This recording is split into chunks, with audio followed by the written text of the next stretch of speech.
आंकड़ों का संग्रह का थर्ड पार्ट है। द्वितीयक समंक के कुछ प्रमुख स्रोत, जनगणना एवं NSSO, some important sources of secondary data, census and NSSO।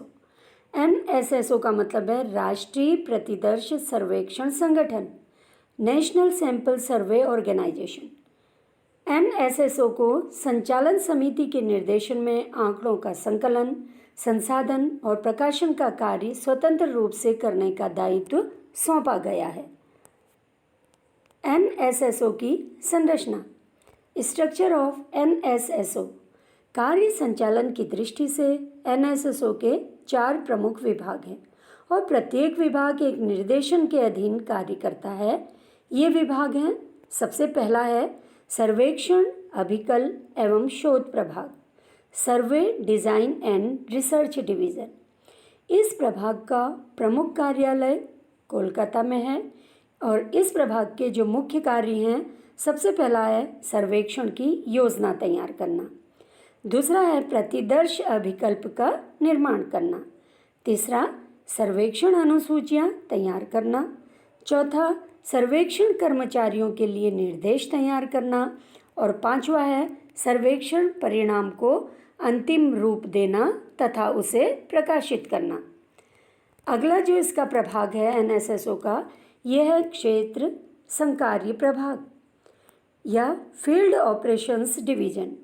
इस प्रभाग का मुख्य कार्यालय नई दिल्ली में है।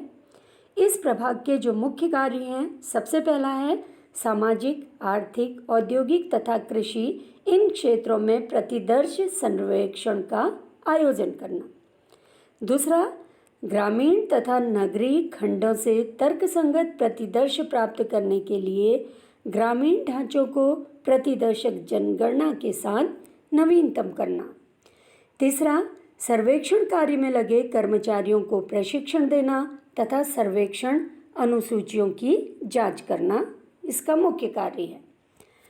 NSSO का जो तीसरा प्रभाग है, ये है समंक विधायन प्रभाग या इसे डाटा प्रोसेसिंग डिवीज़न कहते हैं।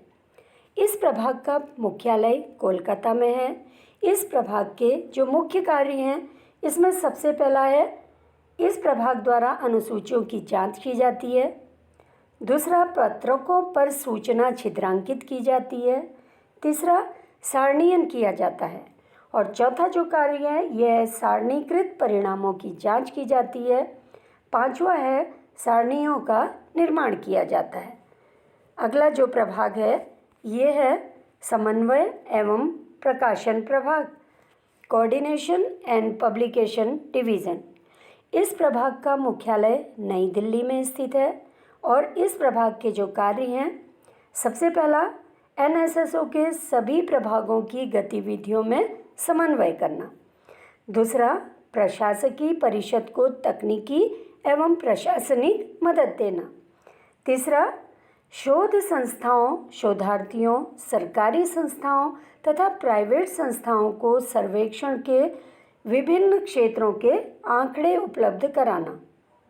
अगला जो इसका कार्य है, संस्था द्वारा प्रकाशित जनरल सर्वेक्षण के माध्यम से विभिन्न सर्वेक्षण के परिणामों को प्रसारित करना इसका मुख्य कार्य है।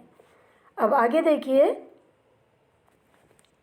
NSSO के जो मुख्य कार्य हैं, इसमें देखिए सबसे पहला है सामाजिक आर्थिक सर्वेक्षण का आयोजन करना इस संगठन का पहला मुख्य कार्य है। एकीकृत बहुउद्देशीय सर्वेक्षण द्वारा 2 या अधिक विषयों पर एक साथ सूचना एकत्रित करना है। ये विषय हैं जननांकिकी, स्वास्थ्य व परिवार कल्याण, परिसंपत्तियाँ, ऋण और पूंजी निवेश, भूमि जोत व पशुधन। प्रत्येक पर 10 वर्षों में एक बार सर्वेक्षण किया जाता है। दूसरा जो मुख्य कार्य है इसका, ये है औद्योगिक समंकों का संग्रहण। ये जो NSSO का मुख्य कार्य है, इसमें संगठित औद्योगिक क्षेत्रों में औद्योगिक समंकों का संकलन करके उद्योगों का वार्षिक सर्वेक्षण प्रस्तुत करता है NSSO। तीसरा जो इसका मुख्य कार्य है यह है फसल पूर्वानुमान सर्वेक्षण। एनएसएसओ राज्य सरकारों को फसल से संबंधित तकनीकी दिशा निर्देश प्रदान करता है। फसल समंकों के सुधार के लिए एनएसएसओ राज्य तथा संघ क्षेत्रों के साथ सहयोग करता है। चौथा जो मुख्य कार्य है ये है मूल्य संग्रहण। एनएसएसओ के द्वारा 2 प्रकार के मूल्यों का संकलन किया जाता है। पहला है कृषि ग्रामीण श्रम के लिए सूचकांकों की संशोधित श्रेणियों की रचना हेतु मूल्यों का संकलन, और दूसरा शहरी गैर श्रमिक कर्मचारियों के लिए उपभोक्ता मूल्य सूचना की रचना हेतु मूल्य संकलन करना। तो इस तरह से एनएसएसओ के मुख्य 4 कार्य हैं। अब आगे देखिए, भारत की जनगणना सेंसस ऑफ इंडिया। जनगणना का अभिप्राय एक निश्चित प्रदेश में एक निश्चित समय में रहने वाले सभी व्यक्तियों के संबंध में जनांकीकी, आर्थिक और सामाजिक तथ्यों का संकलन, संपादन एवं प्रकाशन करने की संपूर्ण प्रक्रिया सेंसस कहलाती है, या इसको जनगणना कहा जाता है। जनगणना की मुख्य विशेषताएं क्या हैं? सबसे पहली इसकी विशेषता है जनगणना की देश में रहने वाले सभी नागरिकों को जनगणना में शामिल किया जाता है। दूसरा, एक निश्चित समय अंतराल पर गणना की जाती है। जैसे भारत में हर 10 साल के बाद जनगणना की जाती है। तीसरा है जनगणना एक स्पष्ट रूप से परिभाषित क्षेत्र से संबंधित होती है। चौथा, सारे राष्ट्र में एक साथ जनगणना की जाती है। जनगणना का कार्य बहुत बड़ा होता है, इसलिए बहुत अधिक व्यक्ति जनगणना के कार्य में लगे रहते हैं। इसी तरह से अगला है जनगणना के वक्त प्रत्येक व्यक्ति के बारे में व्यक्तिगत सूचना एकत्रित की जाती है। छठा, जनगणना समंकों का प्रकाशन व प्रसारण किया जाता है। जो भी आंकड़े प्राप्त होते हैं जनगणना से संबंधित, उसका सबका प्रकाशन होता है और प्रसारण किया जाता है। इसी तरह से जनगणना केवल राष्ट्रीय सरकार द्वारा राज्य एवं स्थानीय निकायों के सहयोग से की जाती है। तो इस तरह से जनगणना राष्ट्रीय सरकार करती है, लेकिन इसमें जो सहयोग है राज्य सरकार और स्थानीय निकाय जो हैं ये राष्ट्रीय सरकार की सहायता करते हैं या सहयोग करते हैं। तो इस तरह से जनगणना की प्रमुख विशेषताएं फिर से संक्षेप में देखिए। सबसे पहला हो गया, देश में रहने वाले सभी नागरिकों को जनगणना में शामिल किया जाता है।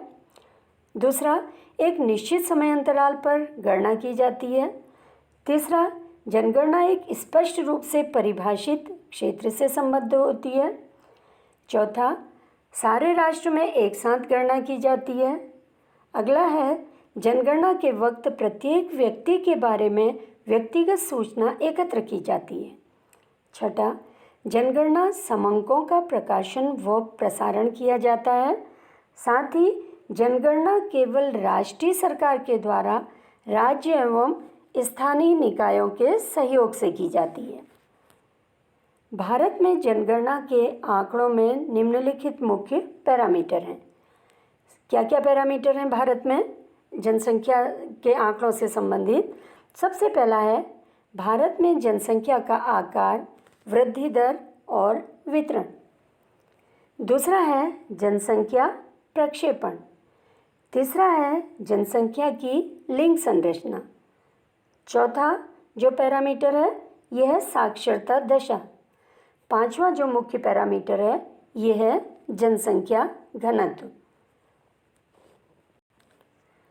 तो इस तरह से भारत में जनगणना के आंकड़ों में सम्मिलित जो मुख्य पैरामीटर हैं, इसमें सबसे पहला हो गया भारत में जनसंख्या का आकार, वृद्धि दर एवं वितरण।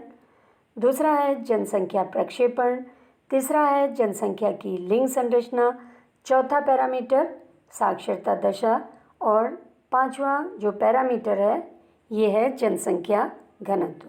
तो इस तरह से भारत में जनगणना हर 10 साल बाद की जाती है। एक निश्चित अंतराल के बाद जनगणना की जाती है।